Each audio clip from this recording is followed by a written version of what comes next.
दोस्तों, अतुल सुभाष केस में एक बहुत बड़ा अपडेट, एक बहुत बड़ा खुलासा सामने निकल कर आया है, जिसने कि पूरे देश को मानो हिला कर रख दिया है। चाहे वो पॉलिटिशियंस हो, पुलिस ऑफिसर्स हो, कोर्ट जजेस हो या फिर एक आम इंसान, जिसने भी सुना सुनकर सन्न रह गया। एक ऐसा अहम सबूत जो शायद पहले मिल जाता तो आज अतुल हम सबके बीच जिंदा होता और वो लालची निकिता सिंघानिया सलाखों के पीछे सड़ रही होती। सब कुछ हम जानेंगे इस वीडियो में, पर दोस्तों उससे पहले उस बेचारे अतुल के लिए, जो शायद इस धरती पर नर्क से भी बदतर जिंदगी जी रहा था, एक बार उसके लिए कमेंट्स में we want justice for Atul Subhash जरूर लिखें। न जाने उसने कितनी मेहनत, कितने सेक्रीफाइसेस के बाद खुद को इतना काबिल बनाया कि वो एक ऐसे मुकाम पर पहुंचा कि एक एआई इंजीनियर के तौर पर देश को अपनी सेवा दे रहा था, जिसकी हमारे देश को बहुत ज्यादा जरूरत भी है। बड़े ही अफसोस के साथ कहना पड़ रहा है कि अब वो हमारे साथ नहीं रहा। पर अब पुलिस वालों के हाथों कुछ ऐसा सबूत लगा है जिसने कि उनकी वाइफ निकिता सिंघानिया और उसके घर वालों को पूरी तरह से एक्सपोज कर दिया है, उनके सारे काले करतूतों को उजागर कर उनका पर्दाफाश कर दिया है। तो क्या है वो खुलासा, उसे जानने से पहले हमें थोड़ा अतुल की बैक स्टोरी को अच्छे से समझना होगा। अतुल बिहार के समस्तीपुर जिले का रहने वाला था। वो बचपन से ही पढ़ाई में बहुत अच्छा था। उसने एआई टेक्नोलॉजी से अपनी इंजीनियरिंग की ग्रेजुएशन कंप्लीट की और बाद में उसकी बेंगलुरु के एक आईटी कंपनी में अच्छे खासे पोजीशन पे जॉब लग गई। 2019 में उसकी मुलाकात निकिता सिंघानिया से एक मैट्रिमोनियल वेबसाइट पे होती है। जब दोनों में बातचीत होती है तो पता चलता है कि निकिता लखनऊ यूपी की रहने वाली है। धीरे धीरे दोनों में दोस्ती हो जाती है और फिर ये दोनों एक दूसरे से शादी करने का डिसाइड करते हैं। ये बात उनके घर वालों तक पहुंच जाती है। निकिता के घर वाले देखते हैं कि लड़के की तो हाई प्रोफाइल जॉब है और वो अच्छे खासे पैसे भी कमाता है। वहीं अतुल के घर वाले देखते हैं कि निकिता ने अच्छी खासी पढ़ाई कर रखी है, पर उस वक्त वो जॉब नहीं कर रही थी। उन्हें लगा कि पढ़ी लिखी लड़की है, जॉब बाद में तो मिल ही जाएगी। और इस तरह से दोनों तरफ से राजी होने के बाद फाइनली 26 अप्रैल साल 2019 को बनारस के हिंदुस्तान इंटरनेशनल होटल में इनकी शादी हो जाती है। अतुल शादी के बाद 2 दिन घर पर ठहरता है, फिर दोनों सीधा बेंगलुरु और फिर वहां से 2 दिन के लिए मॉरिशस चले जाते हैं हनीमून ट्रिप के लिए। वहां उसे निकिता के बिहेवियर में कुछ अजीब महसूस होता है। वो काफी कम बोलती, चीजें यहाँ वहां खो देती, गुस्सा करने लगती और हंसने भी लगती। जब ट्रिप खत्म हो जाता है तो ये लोग वापस बेंगलोर आ जाते हैं। अतुल भी अपनी वर्क लाइफ में बिजी हो जाता है। अब निकिता ने कंप्यूटर साइंस से बीटेक कर रखी थी, तो अतुल उसे प्रोग्रामिंग और एआई सिखाता है। अलग अलग जॉब फॉर्म्स पे उसके लिए अप्लाई करता है, उसे इंटरव्यूज के लिए प्रिपेयर करता है एंड फाइनली उसकी एक कंपनी में जॉब भी लग जाती है। दोनों ही अपनी अपनी जिंदगी में मग्न थे। निकिता को कोरियन लड़के और कोरियन वेब सीरीज बहुत पसंद थे, जिसमें ज्यादातर लव और रोमांस होता था। निकिता के अंदर भी कुछ ऐसी ही फैंटेसीज डेवलप हो जाती हैं, पर अतुल अपनी बीवी को सही से टाइम नहीं दे पाता था क्योंकि उस पे ऑफिस की तरफ से बहुत ज्यादा वर्कलोड रहता था। कुछ दिनों बाद खबर आती है कि निकिता के जो पिताजी थे उनकी डेथ हो जाती है।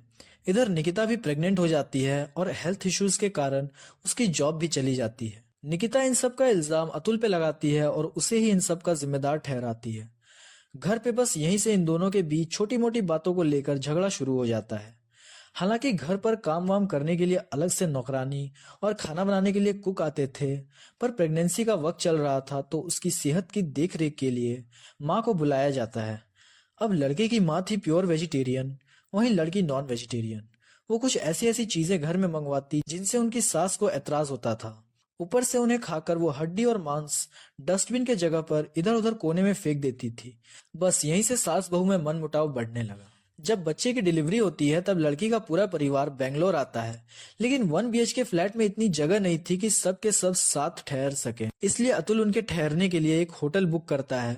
अब तक सिर्फ लड़की अतुल से खफा थी, लेकिन इन सब के बाद लड़की का पूरा परिवार ही अतुल से खफा हो जाता है। वो कहते हैं कि बताओ, घर में इतनी भी जगह नहीं है कि हम लोग को साथ साथ रखा जा सके। घर से इतनी दूर होटल में ठहराया है। वक्त बीता और लड़की के परिवार में कुछ पैसों की दिक्कत आ गई। निकिता के भाई अनुराग सिंघानिया को बिजनेस के लिए कुछ पैसे चाहिए थे, तो अतुल उनको इन टोटल 16 लाख रुपए भेजता है, पर वो और ज्यादा पैसे 50 लाख रुपए मांगने लगता है। अतुल कहता है कि उसके पास इतने पैसे नहीं है। ऐसा कहकर वो पैसे देने से इनकार कर देता है।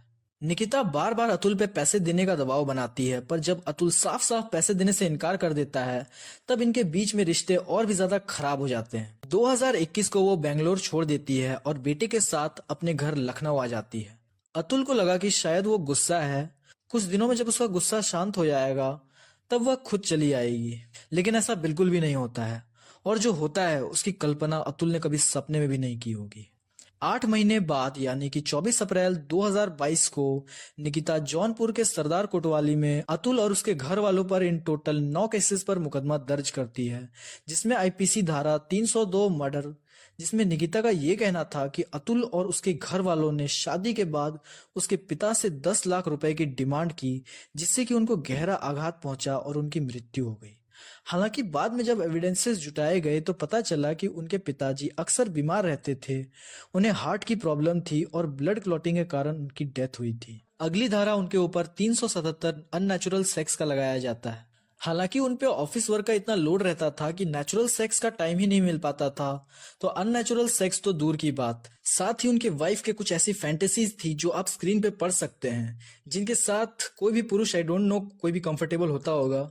और इसी तरह 498A, 323, 406, 504, 506, सीआरपीसी 125 और 156/3 करके टोटल 9 केसेस दर्ज किए गए थे। अब अतुल को केस सेटल करने के लिए बेंगलोर से जौनपुर 1800 किलोमीटर से ज्यादा तक का सफर तय करना पड़ता था। उसमें भी कभी जजेस नहीं होते थे, कभी सामने वाला नहीं होता था, कभी लॉयर्स का हड़ताल रहता था, तो कभी केसेस के डेट शिफ्ट कर दिए जाते थे। उसे कंपनी में साल के गिनकर सिर्फ 23 दिन की लीव मिलती थी, तो सोचिए कितना मुश्किल रहता होगा। आप अपना समय पैसा लगाकर इतनी दूर आते हो और आपको हाथ लगता है कुछ भी नहीं, सिर्फ और सिर्फ निराशा और हरासमेंट। उसकी पत्नी अपनी मेंटेनेंस के लिए उससे हर साल 1 लाख रुपए और 2 साल के बच्चे के भरण पोषण के लिए अलग से 1 लाख रुपए, यानी कि इन टोटल 2 लाख रुपए की डिमांड करती है। साथ ही एलमनी के नाम पर 3 करोड़ रुपए अतुल से ऐंठने की साजिश भी रची जाती है। हालांकि कोर्ट में जब ये बात रखी जाती है तो अतुल को हर महीने 80,000 रुपए देने का ऑर्डर मिलता है। वो कहता था कि अब तो उसे पैसे कमाने का भी मन नहीं करता था, क्योंकि उसकी कमाई से उसके दुश्मन ही मजबूत हो रहे थे। वो जिस कमाई से टैक्स भर रहा था ताकि ये जुडिशरी चले, उसी जुडिशियल सिस्टम का इस्तेमाल करके उसके खिलाफ केसेस दर्ज कर उसे तंग किया जा रहा था। अतुल बहुत सारे जजेस से मिला, बात की, पर कहीं से भी बात नहीं बन रही थी। इन्हीं में वो एक जज रीता कौशिक का नाम लेता है, जिन्होंने उसकी जिंदगी में परेशानियां सुलझाने के बजाय और भी ज्यादा बढ़ा दी। दरअसल बात ऐसी थी कि एक दिन कोर्ट की पेशगी थी। उस वक्त वहां अतुल, उसकी वाइफ और प्रिंसिपल फैमिली कोर्ट जज रीता कौशिक, ये तीनों मौजूद थे। केस चल रहा होता है। अतुल बताता है कि कैसे उससे पहले 1 करोड़ से अब सीधा 3 करोड़ की डिमांड की जा रही है। इस पर जज कहती है कि तुम्हारे पास पैसे होंगे तभी तो वो मांग रही है। अब पत्नी अपने पति से नहीं मांगेगी तो किससे मांगेगी? ये सुनकर अतुल के पैरों तले जमीन खिसक गई। उसे विश्वास नहीं हो रहा था कि कोई जज ऐसा कैसे बोल सकता है। वह तुरंत ही ये बात कहता है कि मैडम, आपको पता नहीं, एनसीआरबी की रिपोर्ट कहती है कि हर साल झूठे केसेस लिखवाने के कारण कितने ही मर्द अपनी जान दे देते हैं। तभी उसकी बीवी निकिता कहती है कि फिर तुम क्यों पीछे हो, तुम भी अपनी जान क्यों नहीं दे देते? यह सुनने के बाद जो जज होती है वो हंसने लगती है, बजाय उसे मना करने के कि तुम ऐसा क्यों बोल रही हो। वो निकिता को बाहर जाने को कहती है। फिर वो अतुल से कहती है कि देखो, ये सब फॉल्स केसेस तो चलते ही रहते हैं, इन सब केसेस में उलझे रहोगे तो कोर्ट के चक्कर काटते ही रहोगे, और तो और अपनी फैमिली को भी खराब कर लोगे। अपनी पत्नी और अपने बच्चे के बारे में सोचो, ये केसेस जल्दी से सेटल करवाओ। अतुल पूछता है कि मैम, ये केस सेटल करवाने के लिए मुझे क्या करना होगा? जज साहिबा कहती हैं कि तुम्हें और कुछ नहीं करना है, तुम बस मुझे 5 लाख रुपए दे दो, मैं तुम्हारा केस इसी कोर्ट में सेटल करा दूंगी। अतुल ये सुनकर और भी ज्यादा शॉक हो जाता है। वो पहले ही लड़की के घर वालों को ढेरों पैसे दे चुका था, और तो और अब उसके पास पैसे भी खत्म होने लगे थे। दरअसल वो कहता है कि मैडम, मेरे पास इतने पैसे नहीं हैं। तो जज साहिबा कहती है कि तुम इतना कमाते हो, देखो कहीं से जुगाड़ करके, अगर जुगाड़ हो जाता है तो मैं तुम्हारा केस सेटल करा दूंगी। अब अतुल हर तरफ से पूरी तरह से टूट चुका था।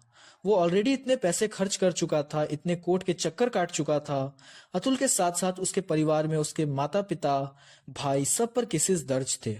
अतुल को जानने वाले उसके फ्रेंड्स, रिलेटिव्स सब उसे अलग ही नजर से देखते थे, उसे ताने मारते थे। उसकी सास निशा सिंघानिया तो उसे ये तक कहती थी, अरे हमने तो पूरा अखबार टटोल लिया, तुम्हारी तो कहीं सुसाइड की कोई खबर नहीं मिली। वो इन सब से काफी ज्यादा परेशान, काफी ज्यादा डिप्रेस्ड हो गया था। वो अब और नहीं जीना चाहता था। वो ये चीज समझ चुका था कि औरतों के लिए इस देश में ढेरों कानून बने पड़े हैं उनके सपोर्ट में, पर मर्दों के लिए कोई ऐसा कानून नहीं है जिसके दम पे वो ये केस आगे लड़ सके और सच्चाई को उजागर कर सके। उसे लगता है कि वो हर तरफ से हार चुका था, चाहे एज अ हस्बैंड, चाहे एज अ सन या फिर एज अ फादर। उसमें अब और झेलने की क्षमता नहीं बची थी, और अंत में उसने एक ऐसा कदम उठाया कि जिसने भी सुना खुद को रोने से रोक नहीं पाया। 8 दिसंबर 2024 को वो अपने रूम में 24 पन्नों में अपनी पूरी कहानी को बयां करता है और 84 मिनट का वीडियो रिकॉर्ड कर उस पे जो भी इल्जाम लगाए गए थे, जो जो मुसीबतों का सामना उसे करना पड़ा था और जिस तरह से न्यायपालिका भी असक्षम साबित हुई थी उसे न्याय दिलाने में, उसने उन सभी बातों का एक एक करके खुलासा किया। वीडियो रिकॉर्ड करके वो सुसाइड कर लेता है।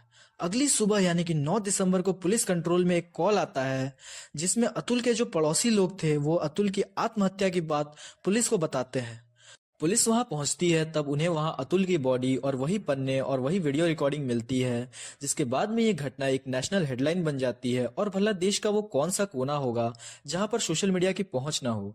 ये पूरी बात सोशल मीडिया के जरिए देश के हर एक कोने में जन जन तक पहुंचती है और जिसने भी इस पूरे कांड के बारे में जाना उसकी आंखें भर आई और जुबान से बस यही निकला, we want justice for Atul Subhash. उसने उस वीडियो में ये भी रिक्वेस्ट करा है कि उसके मरने के बाद उसकी वाइफ को उसके बॉडी के आसपास ही भटकने ना दिया जाए और जो बेटा है वो उसके माँ बाप और भाई को सौंप दिया जाए क्योंकि निकिता उसकी परवरिश करने में असक्षम है। उसने खुद ही ये बात कबूली है कि उसके पास पैसे नहीं है बच्चे की परवरिश के लिए। और तो और अतुल ने ये तक कहा है कि उसकी अस्थियों को तब तक विसर्जित ना किया जाए जब तक कि उसे और उसकी पूरी फैमिली को इंसाफ नहीं मिल जाता, और अगर इंसाफ ना मिले तो जिस कोर्ट में उसका मुकदमा चल रहा है उसी कोर्ट के बाहर जो गंदी नाली है उसमें उसकी अस्थियों को बहा दिया जाए।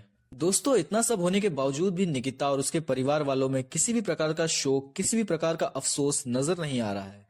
जब मीडिया वाले इनके घर पहुंचे इनसे बातें करने के लिए, इनसे सवाल जवाब करने के लिए, तब निकिता की माँ और उनका भाई मीडिया वालों को डांटने लगे और धमकी देने लगे कि यहाँ से चले जाओ वरना अंजाम अच्छा नहीं होगा।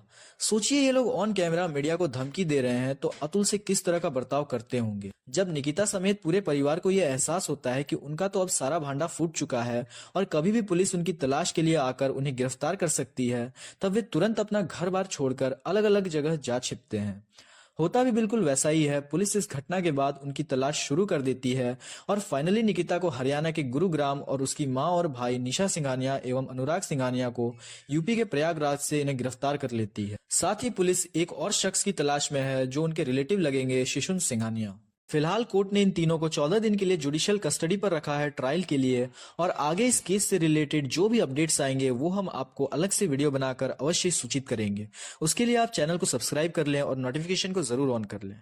दोस्तों, जिस प्रकार से अतुल के मरने के बाद पुलिस ने उन्हें गिरफ्तार किया है और कोर्ट भी उन पर मुकदमा चला रही है, अगर ये काम उन्होंने पहले ही किया होता जब अतुल ने उनके सामने सारे गवाह और सबूत पेश किए थे, तो शायद आज अतुल हम सबके बीच जिंदा होता। औरतों के लिए देश में कानून है, ये बहुत अच्छी बात है, पर मर्दों के लिए भी देश में उचित कानून होने चाहिए जिससे कि कोई भी औरत किसी भी पुरुष को झूठी केसेस में फंसाकर उनका मिसयूज और मानसिक शोषण ना कर सके। दोस्तों, इस वीडियो का उद्देश्य किसी की भी भावनाओं को ठेस पहुंचाना नहीं है, बल्कि एक सभ्य और जागरूक समाज का निर्माण करना है। आप भी हमारे इस सफर में हमारा सहयोगी बने। वीडियो को ज्यादा से ज्यादा अपने दोस्त और रिलेटिव्स के बीच में शेयर करें।